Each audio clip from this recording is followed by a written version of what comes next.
Hello everyone, स्वागत आहे तुमचं पुन्हा एकदा आपल्या यूट्यूब चॅनलवर. का सिम्प्लिफाईड ईबुक 2024 बघितला आपण, सिम्प्लिफाईड ईबुक 2025 बघितला आपण. त्याच पद्धतीने आता आपण 2025 जानेवारी 2025 पासून परिक्रमा हे बघणार आहे आपण. तर परिक्रमामध्ये नेमकं काय, तर परिक्रमा हे आपली राज्यसेवेची जे काही करंट अफेअर असेल, म्हणजे राज्यसेवा मेन्स असेल, त्यांची जे काही पॅटर्न आहे डिस्क्रिप्टिव्ह, त्या डिस्क्रिप्टिव्ह पॅटर्नमध्ये पण आपल्याला परिक्रमाचा खूप हेल्पफुल ठरणार आहे. का? कारण की आपल्याला तिथे लिखाण करावं लागते आणि परिक्रमा हे करंट अफेअर जे आहे यामध्ये तुम्हाला एखादी न्यूज ती का करंटमध्ये आहे आणि त्या न्यूजचं पार्श्वभूमी काय आहे आणि त्या न्यूजमधून निघालेले निष्कर्ष काय आहे, हे सर्व आपल्याला डिस्क्रिप्टिव्ह पॅटर्नमध्ये राज्यसेवेच्या गरजेचं पडते. म्हणजेच ओव्हरऑल राज्यसेवा असो, तुमच्या महाराष्ट्रातील सरळ सेवा असो एक्झाम, त्यामध्ये फॅक्ट स्वरूपात न्यूज असो आणि त्या न्यूजमागील काही पार्श्वभूमी असो, कारण असो, ह्या सर्व गोष्टी आपल्याला परिक्रमामधून क्लिअर होईल. एकंदरीत आपण चांगल्या प्रकारे मंथली परिक्रमा जर आपण पूर्ण केल्या तर करंट अफेअर्सचं तुम्हाला इतर वाचायची गरज पडणार आहे. आणि तुम्हाला माहितीच आहे आपण सिम्प्लिफाईड ईबुक 2025-24 हे कशा पद्धतीने घेतलेले आहे, त्याच पद्धतीने आपण ही परिक्रमा घेणार आहे. म्हणजेच या परिक्रमा कमी वेळेमध्ये सर्व काही कव्हर होणार तुमचं आणि प्रत्येक न्यूज आपल्याला परीक्षेच्या दृष्टिकोनातून काय, कुठून प्रश्न येणार हे या पद्धतीने आपण बघत असतो. तर त्याच पद्धतीने आपण बघणार आहे. तर स्टार्ट करूया आपण जानेवारी 2025 परिक्रमा. तर बघा, पहिल्याच आहे चालू घडामोडीमध्ये राजकीय व घटनात्मक बाबी ह्या आपण बघणार आहोत. तर पहिली न्यूज आहे तक्रार निवारण मूल्यांकन आणि निर्देशांक ग्राई 2023. आता यामध्ये काय नावामध्येच आहे तक्रार निवारण. मग बघा कोणतं मंत्रालय आहे, मग सरळ सांगितलेलं आहे की कार्मिक आणि सार्वजनिक तक्रारी आणि निवृत्ती वेतन मंत्रालय. आता या मंत्रालयाने काय केलेलं आहे की तक्रार निवारण मूल्यांकन आणि निर्देशांक काढलेला आहे. तर त्याला म्हटलेलं आहे ग्राय 2023. आता याचा लॉंग फॉर्म वगैरे काही विचारणार नाही, तुम्हाला सिम्पली लक्षात ठेवायचं ग्राय हे तक्रार निवारण मूल्यांकन निर्देशांक आहे 2023. आता या निर्देशांकांचा म्हणजेच या उपक्रमाचा उद्देश काय की भारतातील विविध केंद्रीय मंत्रालय आणि विभाग या विभागांचे तक्रार निवारण करण्यासाठी एक सुधारणा करणे महत्त्वाचं आहे, म्हणून त्यासाठी आपल्याला हे निर्देशांक बघायला मिळते. तर आता काय झालं की MOPPP च्या संसदीय स्थायी समितीच्या शिफारशीवर आधारित प्रशासकीय सुधारणा आणि सार्वजनिक तक्रार विभाग द्वारे ग्रायची काय संकल्पना करण्यात आलेली आहे. मग आता आपल्याला इथून लक्षात ठेवायचं की ग्राय 2023 हे तक्रार निवारणाची काही एक संकल्पना आहे जी संसदीय स्थायी समितीच्या शिफारशीवरून आलेली आहे. मग आता या निर्देशांकाबद्दल बघायचं आहे आपल्याला. निर्देशांकामध्ये किती आयाम आहेत, किती निर्देशांक आहे विचारू शकते. तर ग्राह्य निर्देशांक हा चार आयाम कोणते, कार्यक्षमता, अभिप्राय, डोमेन आणि संघटनात्मक बांधिलकी हे 4 आयाम आणि 11 निर्देशांक या आधारावर काढला जातो. तर लक्षात ठेवा किती, 4 आयाम आणि 11 निर्देशांक. पुढे जर बघितलं महत्त्वाची बाब की यामध्ये आपल्याला डाटा वगैरे नेमकं काय हे वाचायची गरज नाही. तर आपल्याला पुढे बघावं लागेल की हे पुढे जर बघितलं तर ह्या तक्रार निवारणाची जर उपलब्धता ग्राहकांसाठी जर बघितली तर 24 तास तुम्हाला तक्रार मांडण्यासाठी हे व्यासपीठ ऑनलाईन उपलब्ध असणार आहे.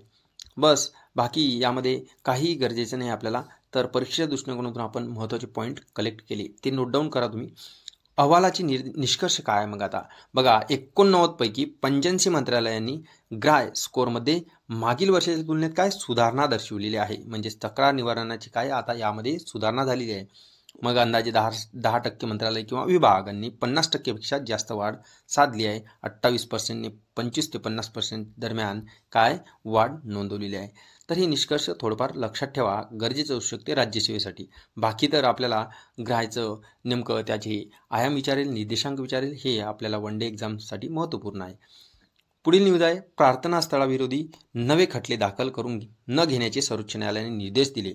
का आता नेमकं काय प्रार्थना स्थळाविरोधी नवे खटले, तर बघा जोपर्यंत प्रार्थना स्थळ कायदा म्हणजेच 1991 वर्शिप ॲक्ट या वैधतेसाठी, या ॲक्टच्या वैधतेशी संबंधित याचिका निकाली निघत नाही तोपर्यंत न्यायालयाने सांगितलं की धार्मिक स्थळे आणि तीर्थक्षेत्रांच्या संदर्भात कोणताही नवीन खटला दाखल करून घेऊ नये असे निर्देश सर्वोच्च न्यायालय दिलेले आहे. की त्यांनी म्हटलेलं आहे की जे की प्रार्थना स्थळ कायदा आहे कधीचा आहे 1991चा, या वैधतेशी संबंधित जे काही याचिका आहे ते याचिका जोपर्यंत निघत नाही तोपर्यंत आपण सर्व काही या धार्मिक स्थळाच्या तीर्थक्षेत्राच्या संदर्भात नवीन खटला दाखल करून घ्यायचा नाही, असं सरळ सर्वोच्च न्यायालयाने इतर न्यायालयांना निर्देश दिले. याचबरोबर या प्रकरणाशी संबंधित कोणतेही आदेश देण्यास किंवा संरक्षण करण्याची परवानगी देण्यास सर्वोच्च न्यायालयाने मनाई केलेली आहे. मग दरम्यान सर्वोच्च न्यायालयाने 1991च्या प्रार्थनास्थळ कायद्याच्या वैधतेला आव्हान देणाऱ्या याचिकांवर उत्तर दाखल करण्याची केंद्र सरकारला थोडाफार वेळ दिलेला आहे. आता या ॲक्टशी संबंधित या न्यूजच्या संबंधित जे काही पार्श्वभूमी आहे ते बघा. आता या पार्श्वभूमीमध्ये जर बघितलं तर देशातील विविध हिंदू संघटना आहेत. देशामध्ये विविध हिंदू संघटना आहे आणि नागरिक आहे. त्या नागरिकांनी अनेक मंदिरांवर मशिदी बांधल्याचे दावे करत 1991च्या प्रार्थनास्थळ कायद्याच्या विरोधात याचिका दाखल केल्या आहेत. म्हणजेच हिंदू संघटना आहेत, हिंदू नागरिक आहे, यांनी काय म्हटलेलं आहे की मंदिरावर आता सध्याच्या स्थितीत जे काही मशिदी आहेत ते मशिदीच्या जागी कुठेतरी मंदिर होते, त्या मंदिराच्या जागावर आता मशिदी बांधलेल्या आहेत. तर याचा कुठेतरी खुलासा करावा, कुठेतरी याची पडताळणी करावी यासाठी सांगितलेलं आहे या ॲक्टच्या संदर्भात. मग या कायद्यामुळेच प्रार्थनास्थळांवर पुन्हा हक्क सांगण्याचा हिंदू, जैन, बौद्ध आणि शीखांचे घटनात्मक अधिकारांचे उल्लंघन होत आहे असा युक्तिवाद याचिकेत करण्यात आलेला आहे. तर या कायद्यानुसार जर बघितलं तर हिंदू, जैन, बौद्ध आणि शीख यांचे जे काही घटनात्मक अधिकार आहे या अधिकारांचं उल्लंघन होत आहे. आत्ताचे जे काही मस्जिदी बांधलेल्या आहेत ते मस्जिदीच्या आधी त्या जागेवर मंदिर असायचं असं त्यांचा दावा आहे. तर असा हिंदू संघटनांचा दावा आहे, नागरिकांचा दावा आहे. मग देशात मशिदी आणि दर्ग्यासह विविध धार्मिक स्थळांचे संरक्षण करण्याची मागणी करणारी जवळपास 18 खटले विविध न्यायालयांनी मध्ये दाखल करण्यात आले. तर प्रार्थनास्थळ कायदा काय 1991 आपण बेसिक बघूया याचं. तर राम मंदिर आंदोलन शिगेला पोहोचलेले असताना आंदोलनाची वाढती तीव्रता शांत करण्यासाठी तत्कालीन पंतप्रधान PV नरसिंहराव यांच्या काँग्रेस सरकारच्या काळात प्रार्थनास्थळ कायदा मंजूर करण्यात आला. बघा, PV नरसिंहराव यांच्या कार्यकाळामध्ये हे प्रार्थनास्थळ कायदा मंजूर करण्यात आला 1991. तर कोणत्याही प्रार्थनास्थळाचे स्वरूप बदलण्यास वा त्याची रूपांतर करण्यास या कायद्याद्वारे मनाई आहे असं या कायद्यामध्ये दिलेलं आहे. तर हे आपल्याला आपण बेसिक आणि त्याची पार्श्वभूमी बघितलेली आहे. तर पुढे जर बघितलं तर आता पुढे आपल्याला हे वाचायची गरज आहे का नाही, तर एवढं यामध्ये आतमध्ये जायची गरज नाही. आपल्याला थोडक्यात काही महत्त्वाच्या बाबी आहेत त्या आपण बघितलेल्या आहे, ते तुम्ही व्हिडिओ पॉज करून बघू शकता मित्रांनो.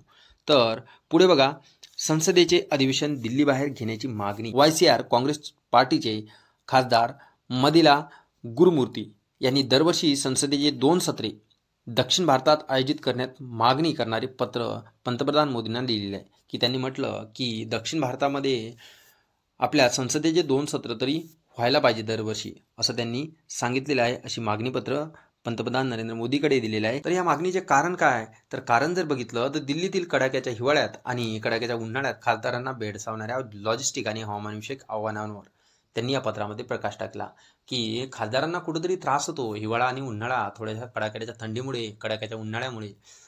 तर बघू शकतो आपण की कुठं आपण मागण्या कशा पद्धतीने केल्या पाहिजे. तर संसदेचे अधिवेशन दिल्लीबाहेर घेण्याची कल्पनेला डॉक्टर बाबासाहेब आंबेडकर आणि अटल बिहारी वाजपेयी यांसारख्या व्यक्तींनी देखील पाठिंबा दिला होता असं त्यांनी पण म्हटलेलं आहे त्यांच्या त्या पत्रामध्ये. तर संसदेचे अधिवेशन आयोजित करण्याबाबत घटनात्मक तरतुदी आहेत का काय, हो तर बघू आपण काय आहेत. तर भारतीय राज्यघटनेने संसदीय अधिवेशन आयोजित करण्यासाठी विशिष्ट स्थान अनिवार्य केलेले नाही. बघा, राज्यघटनेमध्ये संसदीय अधिवेशन आयोजित करण्यासाठी एक विशिष्ट स्थान नाही दिलं की इथेच झाले पाहिजे अधिवेशन असं काही घटनेमध्ये सांगितलेलं नाही. तर भारतीय राज्यघटनेच्या अनुच्छेद 85 नुसार राष्ट्रपती 85 आर्टिकलनुसार त्यास योग्य वाटेल अशा वेळी व ठिकाणी अधिवेशनासाठी संसदेच्या प्रत्येक सभागृहास वेळोवेळी निमंत्रित करतील. म्हणजेच त्यांना योग्य वाटेल, राष्ट्रपतींना योग्य वाटेल त्या ठिकाणी ते ठिकाण आणि वेळ ठरवतील.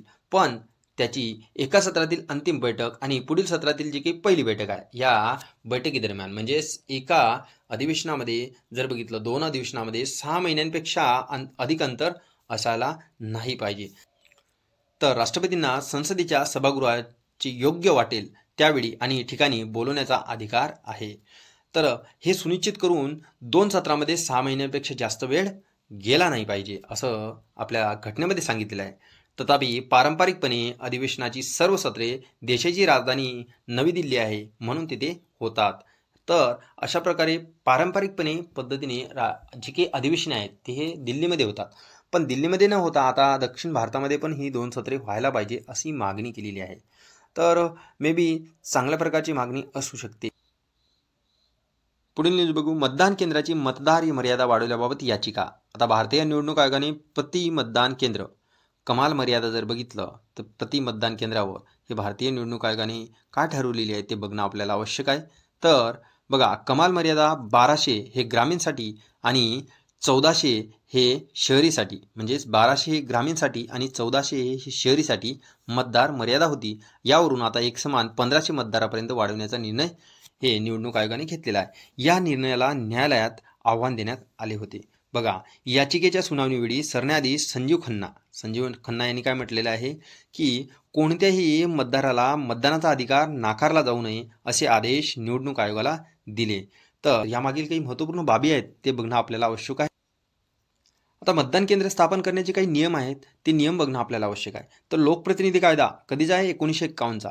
आता या लोकप्रतिनिधी कायद्यानं काय म्हटलेलं आहे की निवडणूक आयोगाला प्रत्येक मतदारसंघासाठी पुरेशा प्रमाणात मतदान केंद्र उपलब्ध करून देण्यास बंधनकारक करतो.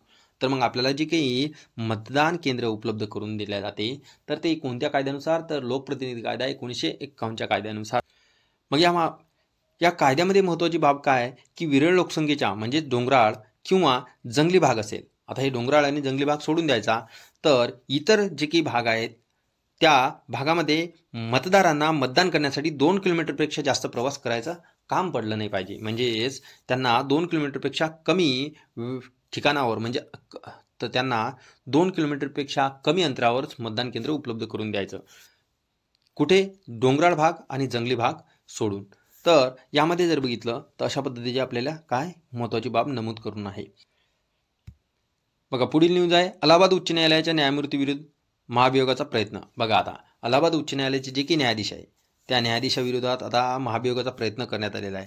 मग आता हे अलाहाबाद उच्च न्यायालयाचे न्यायाधीश कोण आहेत ते महत्त्वपूर्ण आहे. तर राज्यसभेतील विरोधी खासदारांच्या 6 सदस्यीय शिष्टमंडळाने, आता शिष्टमंडळ असो काही असो काय आपल्याला घेणं नाही, फक्त कोण आहे कोणाच्या विरोधात मांडला आणि महाभियोगाची प्रक्रिया ही राज्यघटनेमध्ये काय आहे हे सर्व आपल्याला बघणं आहे यामध्ये. तर काय की न्यायाधीश शेखर कुमार यादव यांच्यावर काय महाभियोगाची काय मागणी करणारा ठराव वरिष्ठ सभागृहाचे सरचिटणीसाकडे पाठवण्यात आलेला आहे. तर आता न्यायाधीश शेखर कुमार यादव यांनी काय केलं मग? तर विश्व हिंदू परिषदेच्या कार्यक्रमात द्वेषयुक्त भाषण केलेले आहे, त्यांच्या विरोधात हे म्हणून ठराव काय मांडण्यात आलेला आहे. तर भारतातील न्यायाधीशांसाठी महाभियोग प्रक्रिया काय आहे? मग बघा, राज्यघटनेमध्ये महाभियोग म्हणजे इम्पीचमेंट हा शब्द स्पष्टपणे नमूद नाही, जरी नसला तरी संसदेद्वारे न्यायाधीशांना पदावरून काढून टाकण्याची जी काही प्रक्रिया आहे या प्रक्रियेला काय महाभियोग म्हटलं जाते. म्हणजे संसदेद्वारे न्यायाधीशांना पदावरून काढून टाकणे म्हणजे सरळ काय महाभियोग म्हटलं जाते त्याला. तर तुम्हाला माहिती आहे, एक तर राष्ट्रपती आणि न्यायाधीश यांनाच महाभियोगाद्वारे काढून टाकल्या जाते. तर भारतातील न्यायाधीशांवरील महाभियोग प्रक्रिया ही न्यायपालिकेची काय स्वातंत्र्य जपते. बरोबर आहे ना? कारण की स्वातंत्र्य न्यायपालिकेची जपण्यासाठी हे एक महत्त्वपूर्ण यंत्रणा आहे. तर संविधानिक संरक्षण आणि महाभियोगाची कारणे बघूया आपण आता.